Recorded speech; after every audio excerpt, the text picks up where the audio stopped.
Et salut à tous, bienvenue sur cette nouvelle vidéo donc de test de personnage sur le Silver Surfer, donc qui sortira en même temps que la vidéo de présentation. Donc je m'excuse un peu pour le délai, j'ai eu de gros problèmes avec les records de mon téléphone, je sais pas pourquoi ça a enregistré mais je n'arrivais pas à ouvrir l'application carrément de montage tout ça, donc très compliqué. Alors, on se retrouve donc sur la quête numéro 2 du chapitre 2 de l'acte 6, donc celle de Mister Sinister. On a un petit chemin Freeze Burn, donc le chemin gélure qui vous inflige des incinérations lorsque vous tapez normalement et des vagues de froid lorsque vous tapez dans la garde.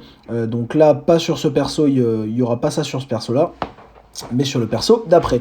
Donc voilà, on va faire un petit peu de gameplay. Je pense que c'est vraiment l'endroit où il peut être intéressant, c'est sur ce genre de ligne là. Après, j'ai vraiment du mal à voir où est-ce que ça peut être, enfin où est-ce qu'il peut être intéressant à côté. On le découvrira peut-être plus tard, même avec des synergies, je sais pas trop.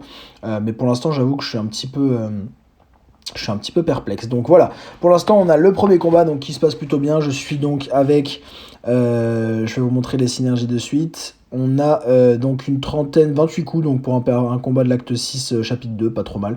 Donc on a la synergie donc avec Nick Fury pour les 10%, avec Quake pour les évasions, avec Deadpool pour perdre le...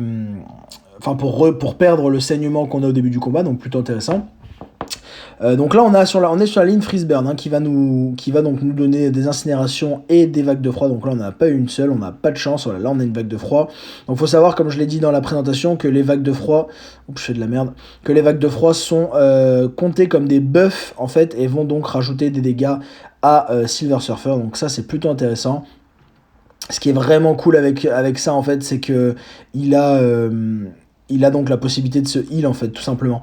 Donc c'est ça qui est plutôt cool. Là on voit que je mets des gros dégâts, plutôt intéressant, et je suis imbloquable juste derrière. Donc ça c'est vraiment très cool.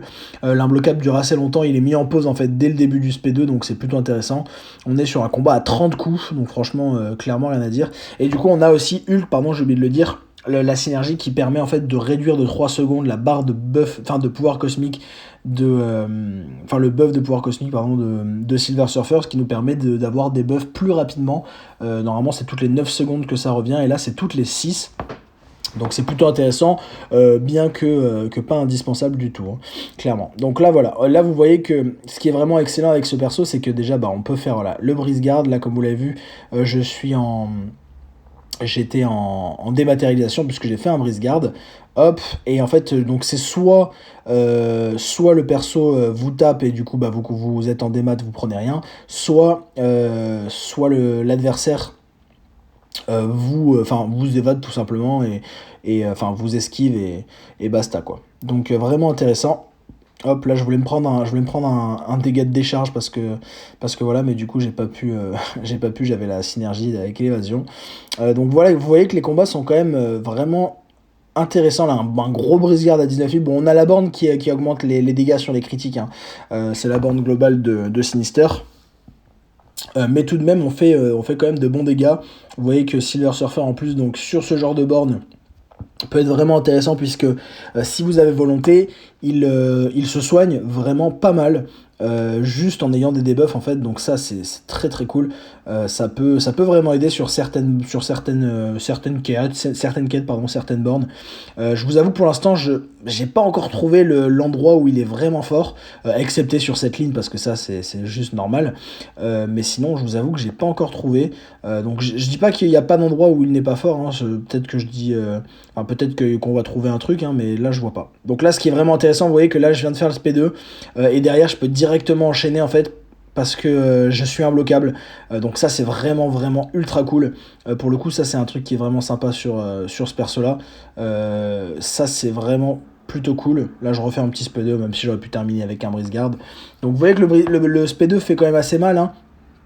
Le vrai problème du perso, c'est qu'il faut, si vous voulez vraiment le monter à sa puissance maximum, il faut quand même un petit peu de setup entre parenthèses, donc c'est ça qui est un petit peu embêtant. Mais après, clairement, le fait enfin, si vous voulez faire des dégâts déjà un maximum avec les dégâts d'énergie, vous n'êtes pas obligé d'avoir deux buffs de chaque, pardon. Vous pouvez avoir un buff de chaque, ça suffira largement, donc, enfin, ça suffira parce que ça compte en buff unique. Donc là, vous voyez un petit brise-garde à 17 000 quand même, qui est relativement sympa. Les petits dégâts d'énergie qui font plaisir à côté quand même. On va faire un petit SP2 encore. Vous voyez que là les dégâts sont quand même assez cool. Hop. Là on va tout simplement revenir après et on termine le combat. Donc vous voyez que les combats sont quand même assez longs et assez safe. Enfin clairement très très safe même. Bon après on est quand même sur le chapitre 2 de l'acte 6. Donc bon c'est la quête 2 mais quand même on est sur des persos qui ont si je dis pas de conneries ils doivent avoir dans les 150 000 200 000 de vie peut-être. Attendez on va voir ça. Ouais, 150 000, 200 000, là c'est un petit perso, donc ouais, environ c'est pas trop mal. Là on a plus la borne gélure. Par contre, on a une Emma Frost, donc j'ai continué le combat parce que il peut être très très intéressant sur Emma Frost parce qu'en fait, quand il fait le brise-garde, il va avoir, enfin quand il perd son buff de puissance cosmique, il va infliger 3 brise-armure. Donc ça c'est vraiment très très cool, notamment contre Emma Frost. Hop.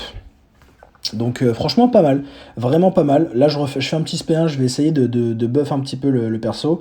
Après c'est pas évident hein, de bien faire attention à comment on envoie le truc et tout, à quel moment pour avoir le bon buff et tout, pour pas remettre un buff qu'on a déjà par exemple, ou qu'on a déjà 2 fois. Donc non, c'est un truc à faire, mais ça peut être clairement intéressant. Là, je vais essayer, si je dis pas de bêtises, de monter. Là, on voit que les dégâts font quand même assez mal. Hein. Hop, là, je fais un petit SP2. Et vous voyez que là, je repars directement sur un imbloquable derrière. Donc, voilà. Franchement, pour ça, il est vraiment pas mal. Il y a des persos contre qui il va être très bon. Après, là, il est en full synergie, même si ça change pas grand-chose, évidemment.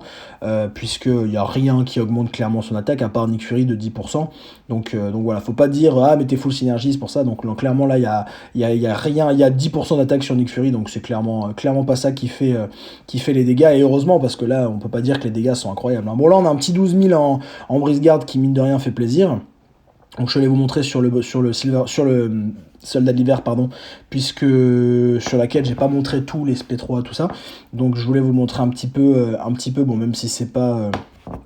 Si c'est clairement pas le plus intéressant sur le perso, mais ça peut être sympa quand même à savoir, et tout simplement pour faire une review du personnage le plus poussé possible.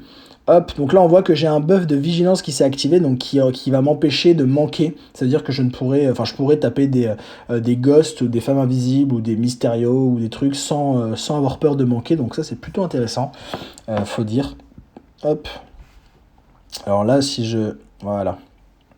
Donc là c'est pas mal, il est parti pour faire son truc et moi je lui ai directement envoyé mon petit SP1. Donc je suis en buff pouvoir là. Alors si je dis pas de bêtises, voilà, là j'envoie le SP1, même dans la garde ça avait quand même les buffs, puisque j'ai envie d'avoir quand même un petit peu mes buffs pour mettre un petit SP2 sympa. Hop. Donc là j'attendais que le boost revienne et là hop j'attends et je tape pour avoir donc le brise-armure, donc l'armure renforcée, pardon. Donc là, comme je vous ai dit, là je joue pas très bien du tout. Hein. J'essaye de manipuler un petit peu, mais c'est vrai que c'est compliqué d'avoir le bon timing pour arrêter de taper et taper au bon moment, par exemple. Et là, on voit le SP2, alors attention, hop, on a environ 8000 par coup là. Donc on est à 3 x 8, 4 x 8 je crois, donc 32. 48, on est à 55k environ de SP2, donc clairement plutôt sympa. On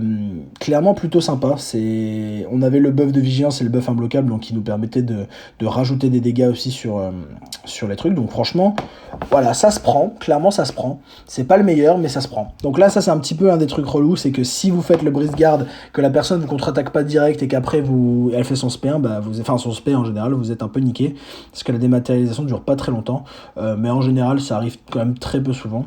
Mais il faut faire quand même un petit peu attention. Voilà. Donc non, plutôt, voilà, le perso est pas si nul, c'est juste comme je l'ai dit donc à plusieurs reprises, je pense, dans la présentation, on s'attendait à tellement mieux que c'est décevant. Mais et en fait, c'est surtout que en l'état, je suis pas certain qu'à part sur la ligne gélure, il soit très très utilisé, quoi. Parce que clairement, je suis pas sûr qu'il y ait des endroits, enfin, ou alors peut-être qu'on le sait pas encore, hein, mais voilà, je suis pas certain qu'il y ait des trucs vraiment où il est très intéressant. On verra bien. En tout cas, là, on a un petit buff d'aptitude qui nous permet, donc là, il a refait la même chose que je vous ai dit tout à l'heure, évidemment. Donc on a un petit buff d'aptitude qui permet d'augmenter la puissance de nos buffs, donc plutôt intéressant. Et là, hop, voilà, je sais plus si je termine là, non, je termine pas, mais pas loin. Alors là, je crois que... Non, voilà. Voilà, donc non, ça va, il y a des trucs sympas sur le perso. Après, je pense que le problème aussi, c'est... Enfin, ça, c'est pas un problème pour tout le monde, mais pour moi, c'en est un. C'est qu'il n'est pas vraiment très suicide-friendly, à part sur les lignes gélures, évidemment, parce que il est un max. Mais clairement, sinon, je pense que c'est un petit peu le souci aussi. C'est qu'il est vraiment... comme il faut le setup, généralement, quand même, avec un petit SP1 ou quoi, pour gagner les buffs. Sinon, c'est un petit peu plus long, évidemment, avec les brise-gardes. Mais à voir, à voir. Je suis quand même curieux de voir ce que ça va donner à l'avenir. J'espère vraiment qu'il pense à un petit up, même si le perso en l'état, c'est pas non plus le pire perso du jeu, clairement. Mais je pense que le Silver Surfer qui a attendu depuis tellement longtemps, il mérite quand même bien mieux que ça. Donc voilà. On arrive donc à la fin de cette vidéo. N'hésitez pas à lâcher votre petit like, à vous abonner et à mettre la petite cloche si ce n'est pas déjà le cas. Et je vous dis à très bientôt pour une prochaine vidéo. Bye bye.